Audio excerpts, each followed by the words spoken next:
अथ नवमोऽध्यायः। ब्रह्मोवाच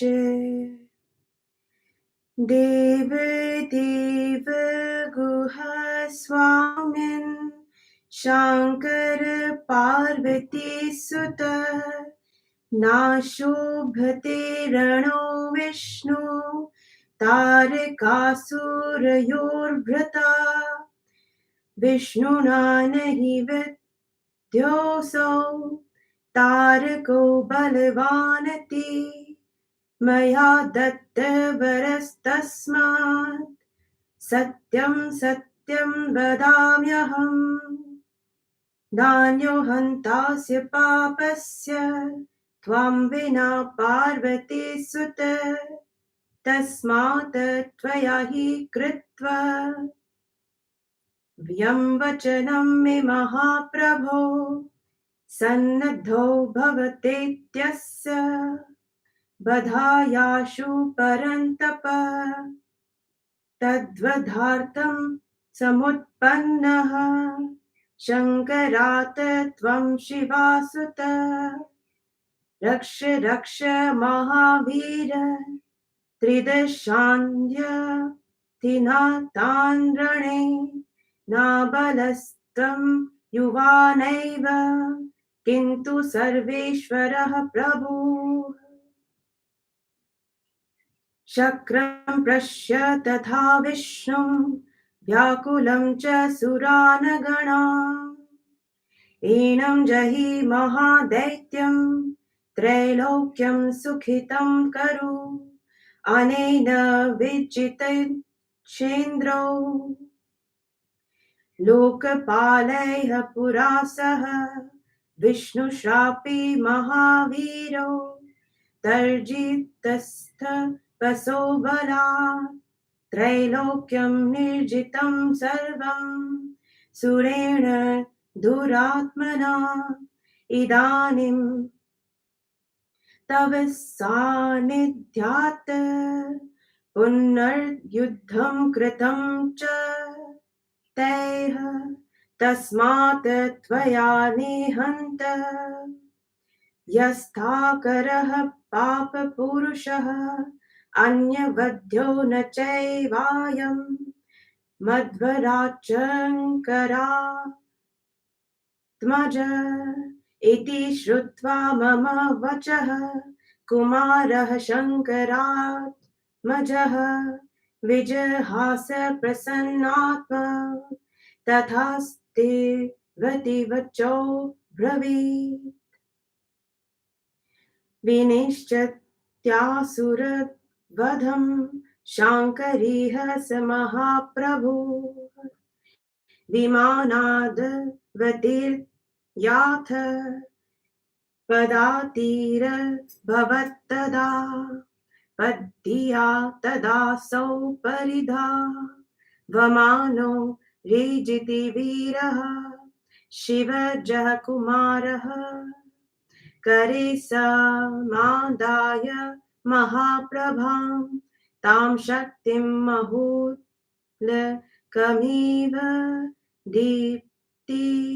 दीप्ताम् दृष्ट्वा तमायान्तमति प्रचण्डमव्याकुलं षण्मुखमप्रमेयम्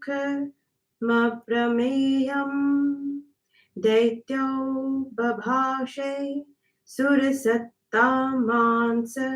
कुमार एष द्वीक्षतां प्रहन्ता अनेन साकं राहमे कवीरो योत्स्ये च स्वर्वान्हमेव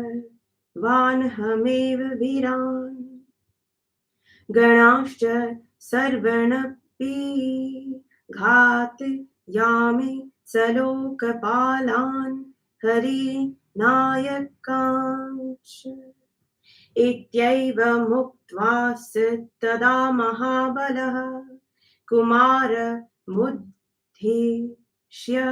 ययौ च योद्धुम् जग्राह शक्तिं परमा दृष्टां च स तारको देववरान् बभाषे तारकोवाच कुमारो मे घृतश्चाद्य भवदिश्च कथं कृतः यूयं गतत्रपा देवा विशेषा च कृकेशवौ पुरैताभ्यां कृतं कर्म विरुद्धं वेदमार्गतः तच्छृणुध्वं मया प्रोक्तं वर्णयामि विशेषतः तत्र विष्णुश्चलि दोषी ह्याविवेकी विशेषतः बलिर्येन पुरा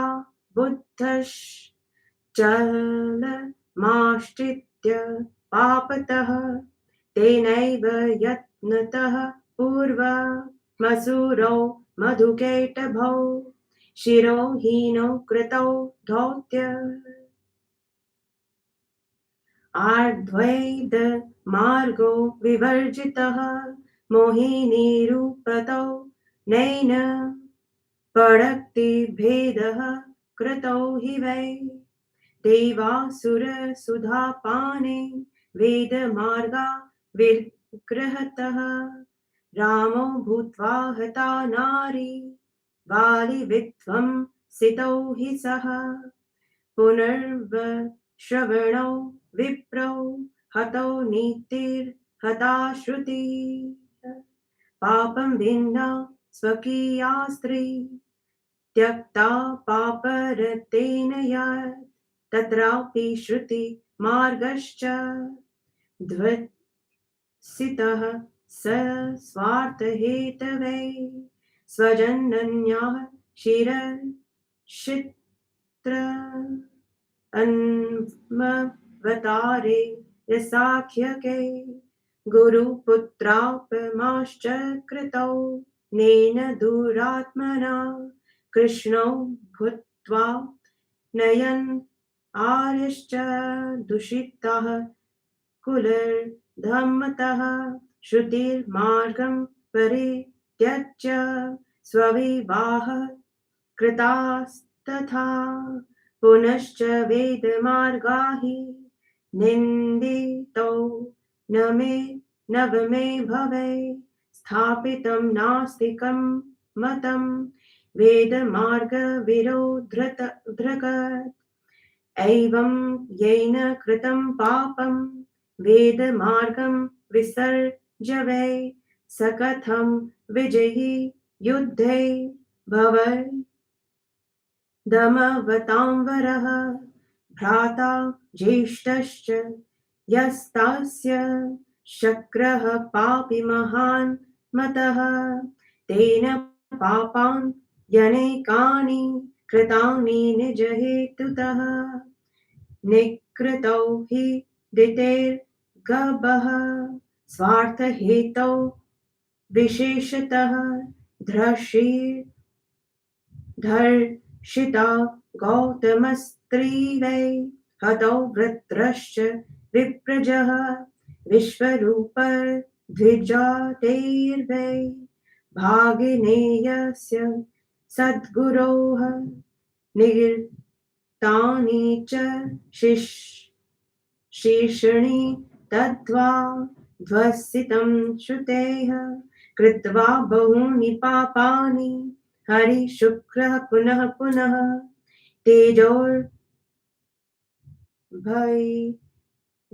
तेजोर्भयविहतावैव नष्टवीर्यो विशेषतः तयोर्बलेन नो यूयम् सड्ग्रामे जयं माप्स्यतः किर्मत्थं मूढतां प्राप्य प्राणास्त्य कतुमिहागताः जानन्तो धर्ममेतो न स्वार्थलब्धपट मानसो धर्मं विना मरः कृत्यं निष्फलं सकलं भवेत् महाधृष्ट विमो मेध्य कृतवन्तौ पुरः शिशुम् अहं बालं वधिष्यामि तयोः सोऽपि भविष्यति किन्तु बाल इतौ याया धुरं प्राण परिप्सया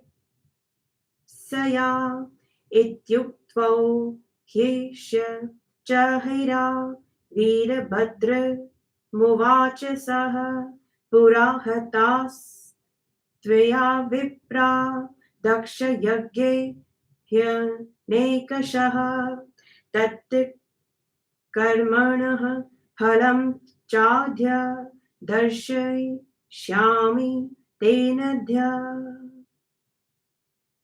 ब्रह्मोवाच इत्येवमुक्त्वा तु विधूय पुण्यं निजं स तन्निन्दर्कमनावै जग्राह शक्तिं परमाधुतां च स तारको युद्धवतां विदष्ट तं बालन्ति कमायान्तं तारकासुरमोजसा आजघान च वज्रेण शक्रोग्रगुह पुरः सुरः तेन वज्रप्रहारेण तारको जर्जरीकृतः भमौ पपात सहसा निन्दाहत बलः क्षणम् पतितोऽपि समुत्थाय शक्त्या तं प्राहरदृशौ पुरन्दरं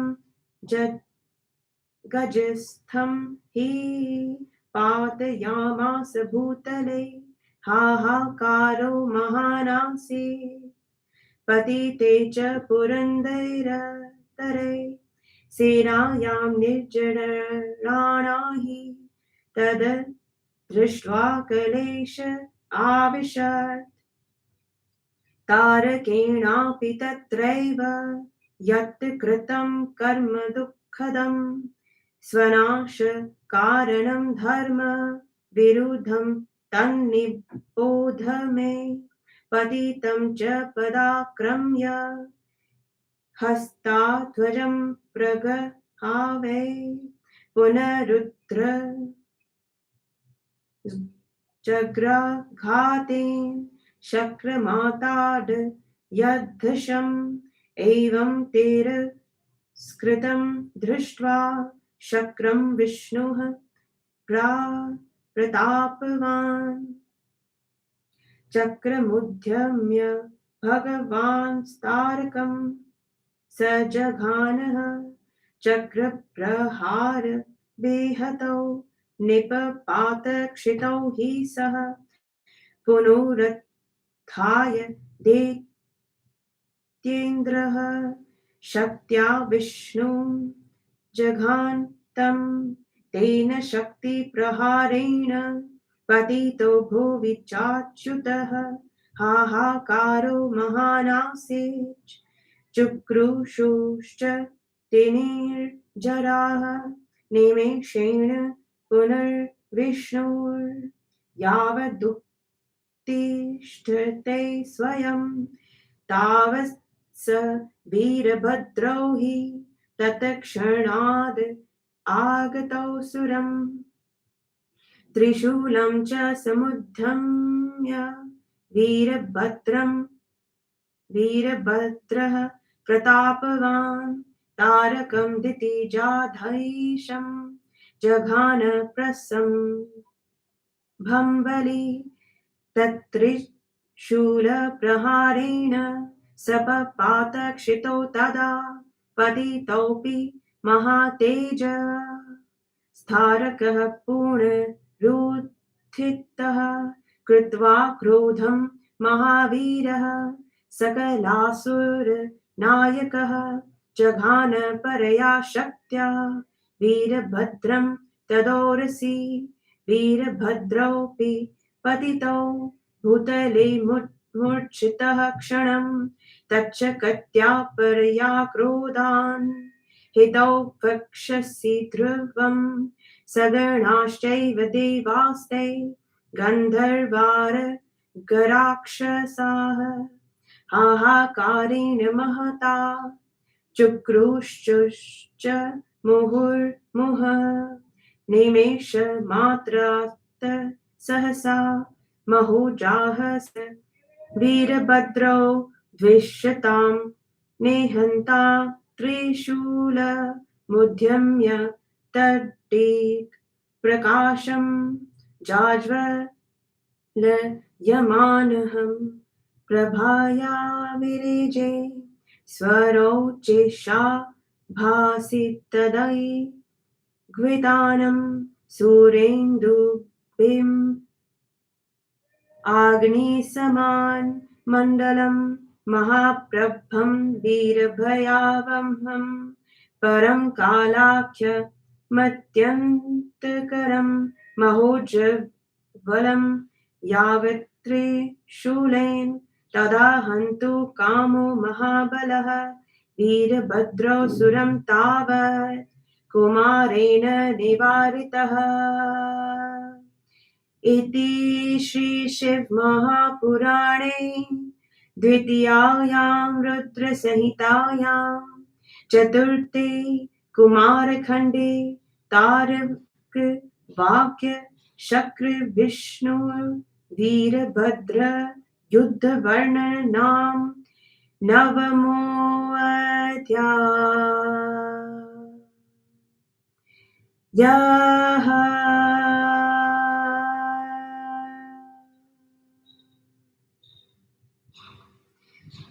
ब्रह्मा जी ने कहा, हे देवदेव कार्तिकेय स्वामी शिव कुमार पार्वती नंदन विष्णु और तारकासुर का यह व्यर्थ युद्ध अच्छा नहीं लग रहा है।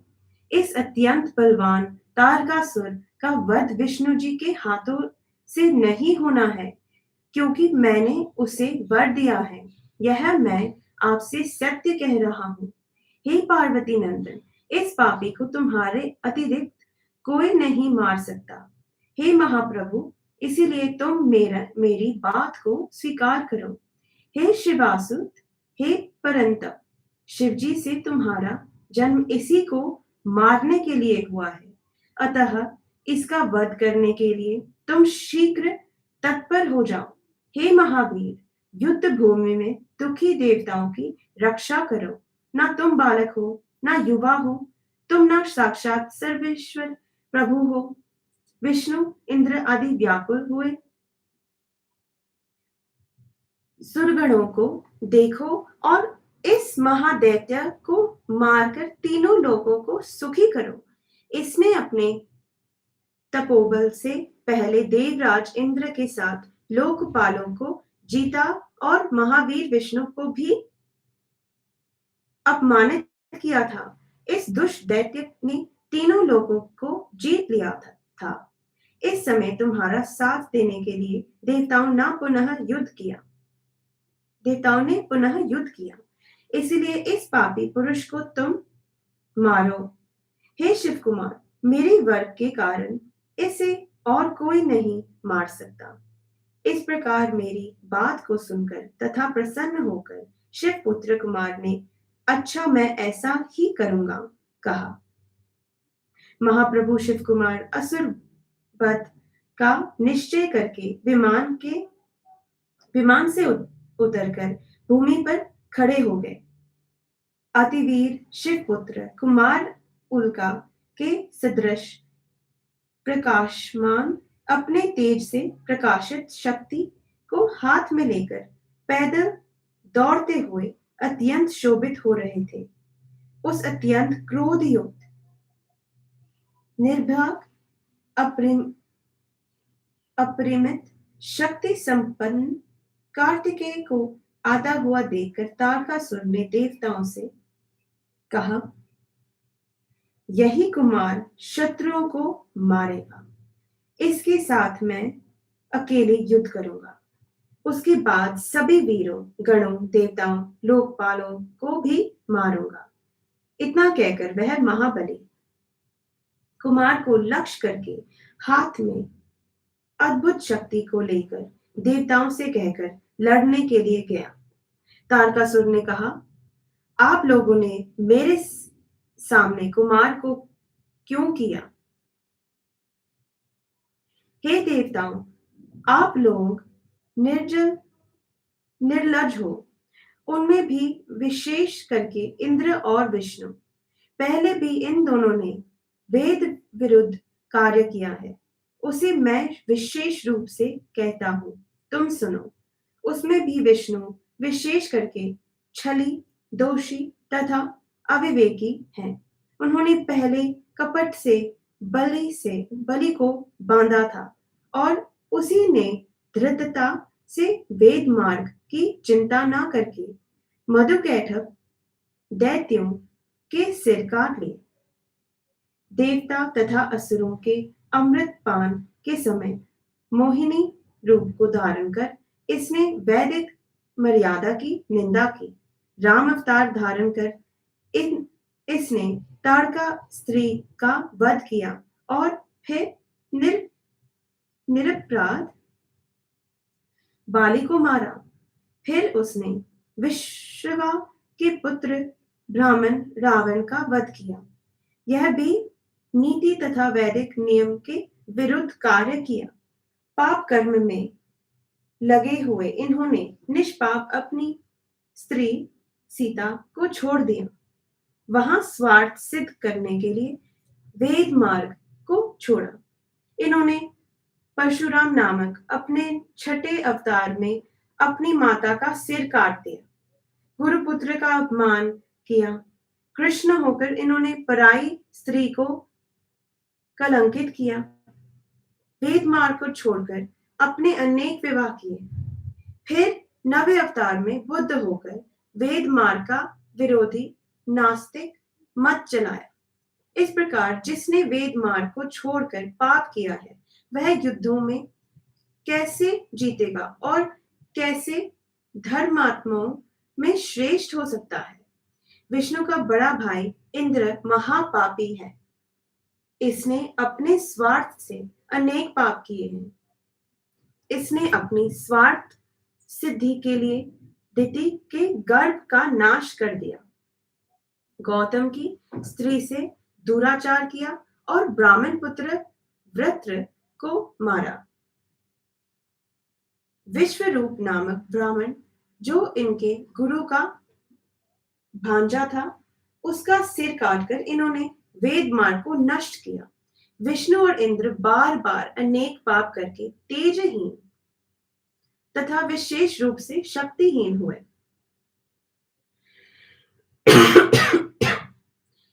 इनके बल से तुम लोग युद्ध में विजयी नहीं हो सकते। मूर्खता से तुम लोग अपने प्राण देने यहां क्यों आए हैं? ये दोनों स्वार्थ से लिप्त हैं। हे देवताओं, धर्म के बिना सभी कार्य निष्फल होते हैं। ये दोनों बड़े ढीठ हैं। इन्होंने मेरे आगे इस बालक को खड़ा कर दिया है। यदि मैं इस बालक को मारूंगा तो इसका पाप भी इन्हें ही लगेगा, किंतु यह बालक अपने प्राणों की रक्षा के लिए यहां से दूर चला जाए, ऐसा विष्णु इंद्र को संकेत करके उसने वीरभद्र से कहा। पहले दक्ष प्रजापति के यज्ञ में तुमने भी बहुत ब्राह्मणों को मारा।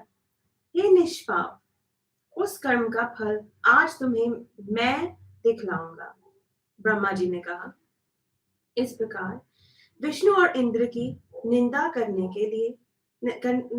के कारण अपने पुण्यों को नष्ट कर युद्ध करने वालों में श्रेष्ठ उस तारकासुर ने परम आश्चर्यचारक शक्ति को ग्रहण किया। उस तारकासुर को कुमार और की ओर आते हुए देखकर कार्तिकेय के पीछे से इंद्र ने उस पर वज्र का प्रहार किया। देवताओं की निंदा से शक्तिहीन वह तारकासुर उस वज्र के प्रहार से क्षण भर के लिए जर्जर होकर भूमि पर गिर पड़ा। फिर उठकर उसने क्रोध से ऐरावत पर बैठे इंद्र को उस शक्ति के प्रहार से भूमि पर गिरा दिया। इंद्र की भूमि पर गिरते ही देवताओं की सेना के बीच महान हाहाकार मच गया और उन्हें मानसिक कष्ट हुआ।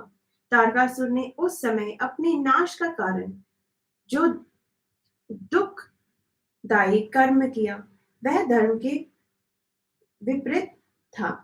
उसे मुझसे सुनो। भूमि पर गिरे हुए इंद्र को पैरों से कुचलकर उनके हाथ से वज्र को लेकर उस वज्र से उस तारकासुर ने इंद्र को मारा। इस प्रकार इंद्र को अपमानित होता हुआ देखकर भगवान विष्णु ने तारकासुर पर सुदर्शन चक्र का प्रहार किया। चक्र के प्रहार से वह भूमि पर गिरा, किंतु पुनः उठकर उसने शक्ति का प्रहार विष्णु भगवान पर किया। उस शक्ति के प्रहार से विष्णु मूर्छित होकर भूमि पर गिर पड़े। उस समय बड़ा हाहाकार मच गया और देवता चिल्लाने लगे। क्षण भर में जब विष्णु स्वयं उठे तब तारकासुर से वीरभद्र भिड़ गया। प्रतापी वीरभद्र ने दैत्यराज तारकासुर पर त्रिशूल का प्रहार किया। उस त्रिशूल के प्रहार से वह महान तेजस्वी भूमि पर गिरकर वह तारक पुनः उठ खड़ा हो गया।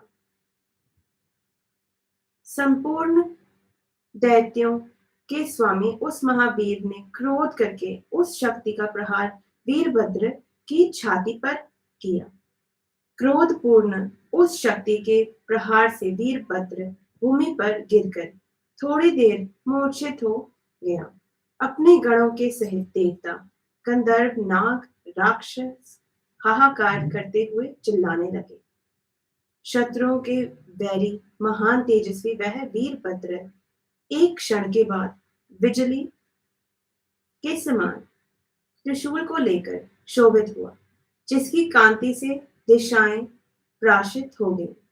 सूर्य, चंद्र, अग्नि के सदृश जिसके चारों ओर प्रकाश मंडल था। महान कांति युक्त वीरों को भयभीत करने वाला, मानो वह अत्यंत तेजस्वी दूसरा काल था। जैसे ही वह महाबली वीरभद्र त्रिशूल से उसे मारने के लिए उद्यत हुआ, तब तक उसे कुमार कार्तिकेय ने रोक दिया। इस प्रकार श्री शिव महापुराण में तारक वाक्य शक्र विष्णु वीरभद्र युद्ध वर्णन नामक 9वां अध्याय समाप्त।